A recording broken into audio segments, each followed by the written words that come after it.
Le Salon du Meuble de Milan est l'événement international de référence pour le mobilier contemporain. Chaque année, les plus grandes marques présentent ici leurs nouveautés. Je vous propose donc le meilleur de Milan, celui que vous allez retrouver toute l'année dans vos boutiques et dans les pages de vos magazines. Allez, c'est parti!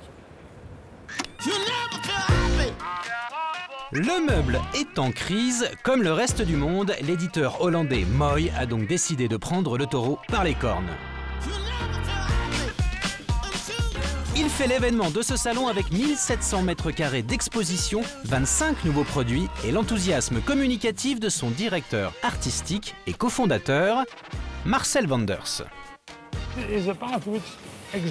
C'est justement l'occasion d'accélérer parce qu'il y a cette crise. C'est aujourd'hui qu'il y a des choses à faire, des choses à penser. C'est le moment, c'est maintenant qu'il faut y aller. Et c'est ce que les leaders doivent faire.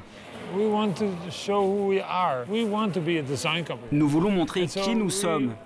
Nous voulons être une grande maison d'édition, créer des intérieurs, et je pense que nous sommes assez forts cette année pour commencer à montrer que nous sommes prêts pour ça. Nous ne sommes pas seulement capables de créer des objets uniques, iconiques, nous pouvons penser des univers entiers, des environnements, et faire que les gens soient heureux avec les meubles qui les entourent. On retiendra donc tout particulièrement les luminaires. Une spécialité maison avec la petite suspension Juyo inspirée des poupées Kokeshi japonaises signée Lorenza Bozzoli. Ink Airborne et son style campagne moderne délicat par Marcel Wanders. La suspension Cloche du même Wanders ou le lampadaire clin d'œil au mécano de Joost van Bleeswijk. Enfin, pas moins de 4 sofas, dont le Cloud, toujours par Marcel Wanders, ou le Bart par Bart Schilder. Une collection qui signe un retour en force de Moy en passe de devenir une marque globale dédiée aux intérieurs en perpétuelle révolution. Tous les jours, le boucher trouve une nouvelle façon de faire ses saucisses, le coiffeur de couper les cheveux, ou le poète d'écrire ses poèmes. On crée donc de nouveaux univers. Ce n'est pas parce qu'ils sont mieux, mais parce qu'ils nous ressemblent, montrent qui nous sommes et qui nous voulons devenir. Nous n'allons pas nous arrêter parce qu'il y a une putain de crise.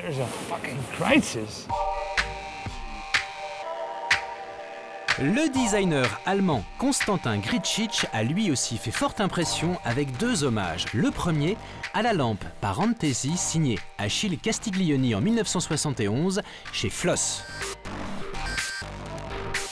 Le deuxième chez Magis avec ce fauteuil qui fusionne 2 icônes du siège en tube, le Vassili de Marcel Breuer et le LC2 par Le Corbusier. Il donne même une version totalement personnelle, minimale et rock'n'roll de la chaise en tube pour le fabricant américain Emeco, spécialiste de l'aluminium.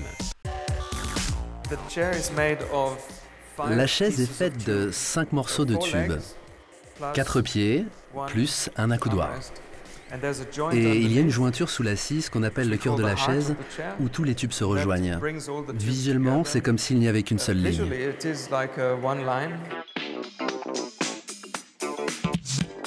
Les frères Campana se rendent hommage à eux-mêmes et à leur design de l'accumulation chez Edra avec une série de lits qui reprennent le vocabulaire de quelques-uns de leurs grands classiques. Dormir, c'est entrer en contact avec la fantaisie, l'onirisme, le rêve. Et ces lits apportent déjà cette image dans leur design, leur construction.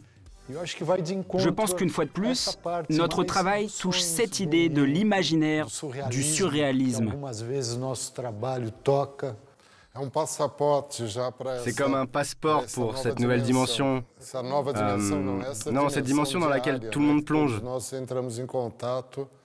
Et je pense que ces lits viennent faciliter cette rencontre. Coup de cœur également pour le collectif suédois Front Design qui redonne vie au cuir en révélant l'animal qui se cache dessous avec ce pouf vivant et troublant chez Moroso.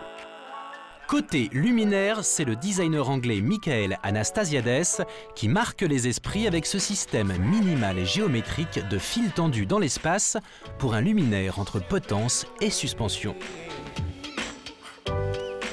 Chez Foscarini, les Norvégiens Andersen et Foll inventent l'adorable petite lampe à poser Yoko et son pied ampoule entièrement lumineux.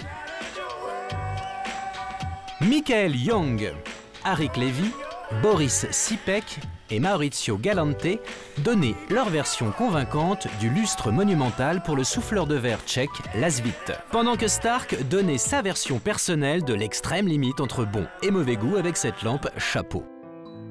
On file donc chez Baccarat.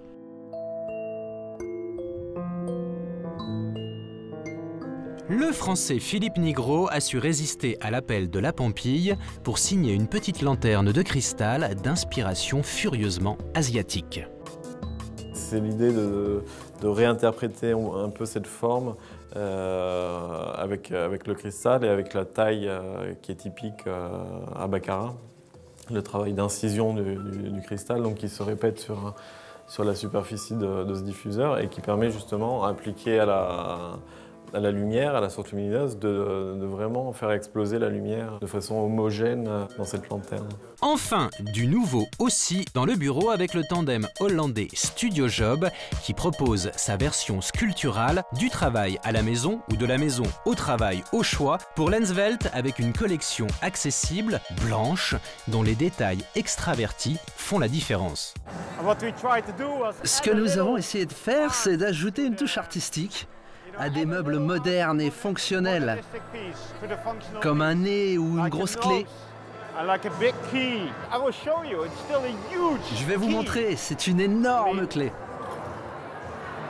Ça c'est une grosse clé. C'est comme une sculpture, vous voyez, comme le gros bouton. Et vous savez, c'est très fonctionnel. Parce que si vous mettez le doigt dans le nez, vous pouvez ouvrir le tiroir. Et c'est assez marrant. Donc finalement, nos meubles de bureau deviennent fonctionnels et amusants. Beaucoup moins survoltés, Ronan et Erwan Bouroulek poussent leur obsession pour l'architecture par l'objet avec le système Workbay chez Vitra, salle de réunion et espace de travail à monter soi-même pour cloisonner les open space invivables. C'est extrêmement simple, c'est des morceaux d'architecture à poser. Donc c'est quelque chose qui est à mi-chemin entre un meuble et une pièce. Et c'est un peu plus du côté du meuble, dans le sens où c'est quelque chose qui n'a pas de conséquences. C'est-à-dire que ça se construit sans avoir besoin de même faire un trou dans le sol. C'est comme poser un canapé d'une certaine manière, sauf que c'est un très grand canapé. Pratique à installer comme un meuble et chaleureux comme un vêtement.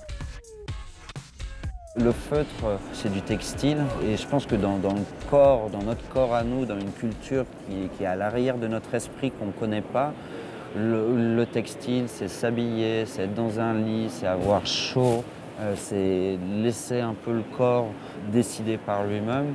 Être entouré de feutre, je pense que ça génère un tout petit peu ça. Globalement, les choses deviennent un peu plus cosy en allant un peu vite dans les mots.